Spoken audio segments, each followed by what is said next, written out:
మరి అదే కాకుండా మరి ఈరోజు ఒకటే ఈ కూటమి ప్రభుత్వం, ఎందుకంటే కూటమి ప్రభుత్వం అని ఎందుకు చెప్తున్నానంటే ఈ కూటమి ప్రభుత్వంలో భారతీయ జనతా పార్టీ కూడా భాగ్యస్వామి కాబట్టి ఈరోజు మనం చూస్తున్నాం కేంద్ర ప్రభుత్వం కూడా మరి ఈరోజు వక్ఫ్ సవరణ చట్టం అని చెప్పి ఈరోజు తీసుకురావడం జరిగింది. ఈరోజు దేశవ్యాప్తంగా ఈరోజు ముస్లిం సంఘాల కానీ ముస్లిం ప్రజలందరూ కూడా పెద్ద ఉద్యమాలు చేయడం జరుగుతుంది. మరి ఈరోజు ఆ వక్ఫ్ సవరణ చట్టాన్ని ఉపసంహరించుకోండి అని చెప్పి కూడా ప్రజల తరఫు నుంచి ముస్లిం వర్గాల తరఫు నుంచి మరి ఈరోజు అనేకమైన డిమాండ్ రావడం జరుగుతుంది. మరి ఎంత వచ్చినా కూడా ఈరోజు కేంద్ర ప్రభుత్వానికి చీమ కుట్టినట్టు కూడా లేదు. మరి ఆ దిశలోనే వైఎస్ఆర్ కాంగ్రెస్ పార్టీ మన ప్రియతమ నాయకుడు శ్రీ వైఎస్ జగన్మోహన్ రెడ్డి గారు కూడా మొదటి నుంచి కూడా మరి ఏదైతే వక్ఫ్ అమెండ్మెంట్ చట్టాన్ని పూర్తిగా వ్యతిరేకించడం జరిగింది. మరి పార్లమెంట్లో కూడా మా పార్టీ వైఎస్ఆర్ కాంగ్రెస్ పార్టీ ఈ బిల్ని పూర్తిగా వ్యతిరేకించడం జరిగింది. మరి ఈ సందర్భంగా దీనికి సంబంధించి ఈరోజు కేంద్ర ప్రభుత్వం మరి ఈరోజు దాంట్లో భాగస్వాములైన ఈరోజు ఈ రాష్ట్ర ప్రభుత్వం కూడా వక్ఫ్ ఆస్తుల్ని మరి ఏదైతే మరి ఆక్రమించుకోవాలి, మరి దానికి దురాక్రమణకు గురి చేయాలి అనే ఆలోచనతోనే మరి ఈరోజు ఈ రెండు ప్రభుత్వాలు ముందుకెళ్తున్నాయని చెప్పి కూడా ప్రజలకు తెలియజేసుకుంటున్నాను.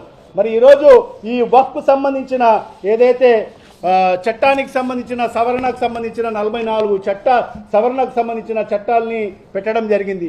దీన్ని పూర్తిగా మనం వ్యతిరేకిస్తున్నాం. ఎందుకంటే ఇది ఎంతో ఈ రాష్ట్ర విభజన అయిన తర్వాత మరి ఆనాడు మనకు కల్పించిన హక్కులకు సంబంధించిన రాజ్యాంగం కల్పించిన హక్కులకు సంబంధించి మరి గతంలో మనకు సంబంధించిన మన ముస్లింలకు సంబంధించిన ఏదైతే మసీదులు ఉన్నాయో మరి దర్గాలకు సంబంధించిన ఉన్నాయో మరి ఆషిర్ ఖాన్లకు సంబంధించిన దానికి సంబంధించిన ప్రాపర్టీసు దానికి సంబంధించిన ఆస్తులు మరి ఈరోజు అన్యక్రాంతం చేసేదానికోసం ఈరోజు ఈ ప్రభుత్వం ఈ సవరణలు తీసుకురావడం జరిగింది.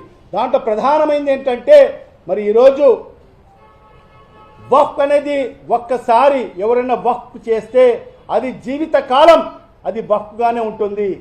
మరి అది అల్లాహకు సంబంధించిన ఆస్తిగా మనము ముస్లిం సోదరులందరూ కూడా పరిగణించడం జరుగుతుంది.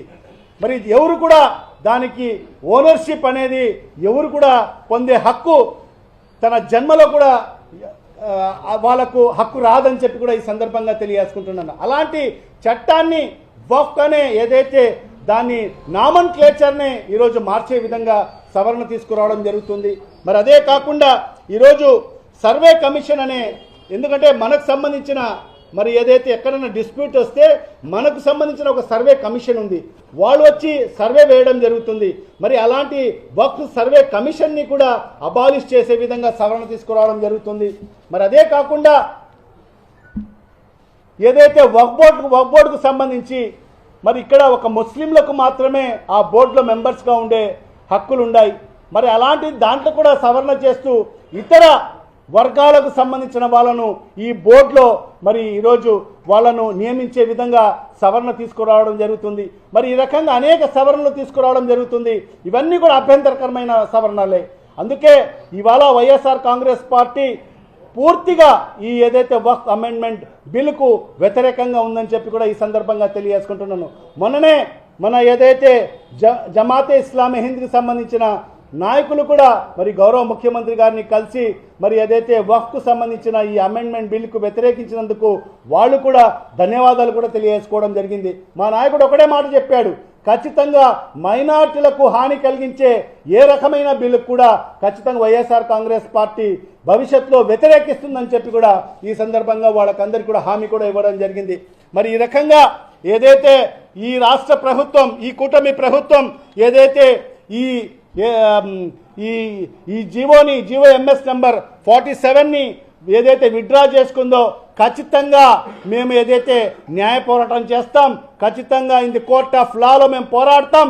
ఖచ్చితంగా మన హక్కులు రాజ్యాంగబద్ధంగా ఏదైతే కాన్స్టిట్యూట్ చేసిన ఆ బోర్డుని మరి ఏదైతే కొనసాగించే విధంగా మరి ఏదైతే కోర్ట్ ఆఫ్ లాలో మేము దానికి సంబంధించి పోరాడతామని చెప్పి కూడా ఈ సందర్భంగా తెలియజేసుకుంటూ మరి ఈరోజు ఈ ప్రభుత్వం ఒకటే కోరుకుంటున్నాను, మీరు మైనార్టీ సామాజిక వర్గాలకు ఎలాంటి మరి ఇప్పటి ఈ 6 నెలలు ఎలాంటి న్యాయం చేయలేదు.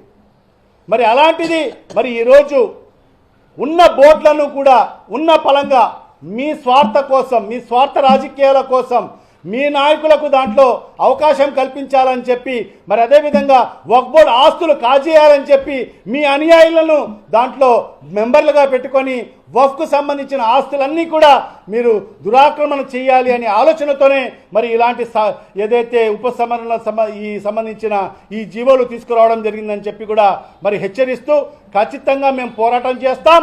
ఖచ్చితంగా ఆ బోర్డును ఖచ్చితంగా పనిచేసే విధంగా మరి ఈ ప్రభుత్వం కల్పించాలని చెప్పి కూడా డిమాండ్ చేస్తూ, మరి రాబో రోజుల్లో కూడా మైనార్టీల తరఫు నుంచి వైఎస్ఆర్ కాంగ్రెస్ పార్టీ అన్ని విధాలుగా మైనార్టీల పక్షపాతిగా ఉంటూ మైనార్టీలకు ఎక్కడ అన్యాయం జరిగినా కూడా పోరాడతామని చెప్పి కూడా ఈ సందర్భంగా తెలియజేసుకుంటున్నాం.